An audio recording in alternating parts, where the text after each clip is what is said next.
Hello बच्चों, कैसे हैं आप सभी। So today will discuss about the solution part of exercise 1.6 class 9th NCERT maths.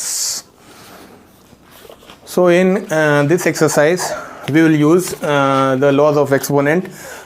Before going through this video, please also go through the introduction part of exercise 1.6 so that you can do these questions, these types of questions very easily after going through the video of introduction part of exercise 1.6. Now question number 1, we have to find out, first part is 64 to the power half. कोशिश यहाँ पे ये करिए कि ऐसा कुछ मिल जाए जो 2 का ही पावर मिल जाए. यहाँ पे पावर 64 को ऐसा कुछ करें कि 2 का ही पावर मिल जाए. तो देखिए 64 क्या 8 की पावर 2 लिखा जा सकता है, लिख सकते हो ना. 68 8 से 64 होता है, 8 की पावर 2 लिख दो. और हम जानते हैं कि पावर्स की पावर अगर लगी हुई है तो वो आपस में मल्टीप्लाई हो जाती हैं, तो ये मल्टीप्लाई होके कट जाएंगी. बड़ा सा लिख दें, दिखेगा तुम लोगों को. ये कट गया, क्या बचा 8 की पावर 1. आंसर क्या आ गया 8. Second part 32 to the power 1/5.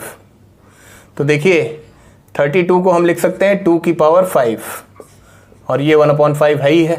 तो ये क्या हो जाएगा, पावर की पावर है तो मल्टीप्लाई हो जाएंगी, पावर्स मल्टीप्लाई हो जाती है. 1 आ गया, आंसर क्या आ गया 2. Third part 125 to the power 1/3. 125 के फैक्टर्स निकालोगे तो 5 की पावर 3 आ जाएगा, ये 1/3 हो जाएगा. तो ये क्या हो जाएगा, पावर की पावर है मतलब मल्टीप्लाइज हो जाएंगी पावर. तो 5 की पावर 1, आंसर क्या आ गया 5. Take the screenshot. Will move to question number 2.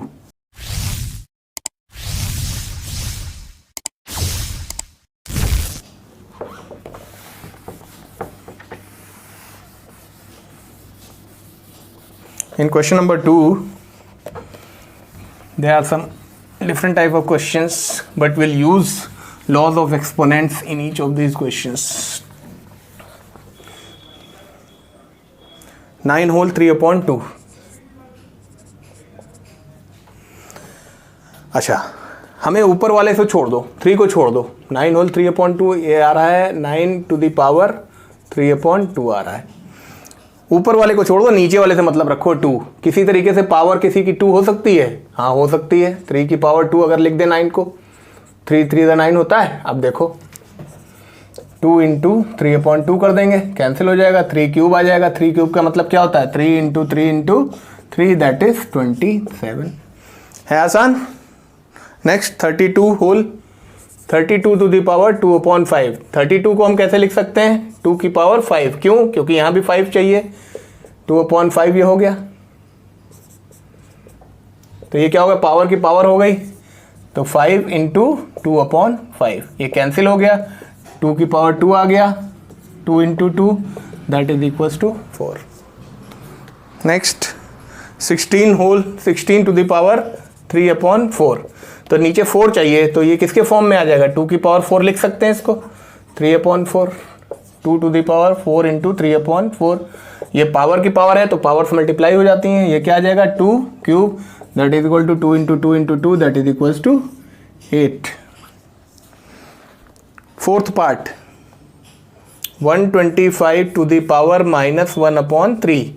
सो ये नीचे 3 है तो ये 5 क्यूब लिख सकते हैं -1/3. ये क्या हो जाएगा 5 3 इंटू -1/3. 3 3 कैंसिल हो गया. 5 to the power -1 that is equals to 1/5. Take the screenshot. So question number 3, this was your question number 2. Now take the screenshot. Okay. Question number 3. This is the last question of this exercise as well as of this chapter.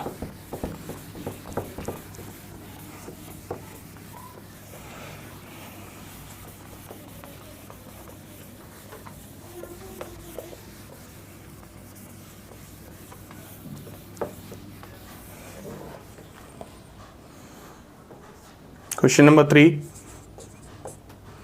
you have been given 2 to the power 2 upon 3 1 upon 5. 2 upon 3 into 2 to the power 1 upon 5. As I have earlier told you about the laws of exponents, if bases are same and there is a multiplication sign in between, then the powers will be added. So this will be 2 upon 3 plus 1 upon 5. Solve it in the rough space. 10 plus 3, 13 upon 15. So your answer will be 2 to the power 13 upon 15. Next, this is your first part. Second part, what it has been written here, I think it is 3 cube. 1 upon 3 cube to the power 7. So this thing can be written as 1 to the power 7 upon 3 cube to the power 7. अंदर हमने bracket open कर दिया तो ऊपर भी power लग गई, नीचे भी पावर लग गई. 1 की पावर 7 तो 1 ही रहेगा, 1 को कितनी बार भी मल्टीप्लाई करो 1 ही आएगा. और नीचे पावर की पावर है तो ये कितना हो गया 3 टू द पावर 21. 7 3 था 21.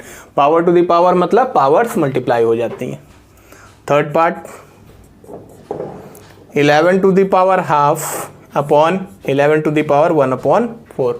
सो जब भी डिवीजन आएगा तो पहले ऊपर वाली पावर में से या पहले वाली पावर में से दूसरी वाली पावर को हम सब्ट्रैक्ट कर देंगे. That you will get as 11 to the power 1 upon 4. Last question, 7 to the power half into 8 to the power half. हमने सबसे लास्ट लॉ यही बताया था कि अगर बेसिस अलग हो रहे हों लेकिन पावर सेम हो तो बेसिस मल्टीप्लाई हो जाएंगे. 7 इंटू 8 और पावर वही लग जाएगी. तो ये कितना आ जाएगा 56 to the power 1 upon 2. Take the screenshot. So this is the end of this exercise solution part 1.6 as well as end of this chapter. So please do like, share and subscribe my channel so that, and press the bell icon so that you'll get the notifications regarding newly uploaded videos, and together we'll rule the maths as well as rule the world. Thank you. Bye bye.